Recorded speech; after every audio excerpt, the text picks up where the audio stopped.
अच्छा नहीं आती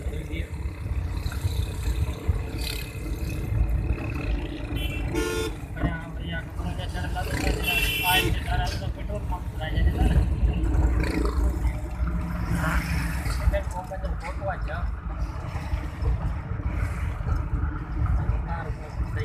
मेरा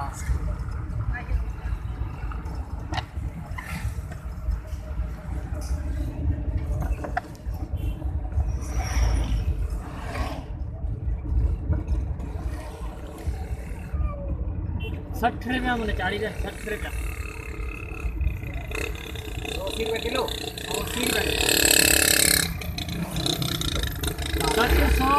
780 रुपये में 760 रुपये मुझे सिलेंडर फुल किलो इधर 1380 रुपये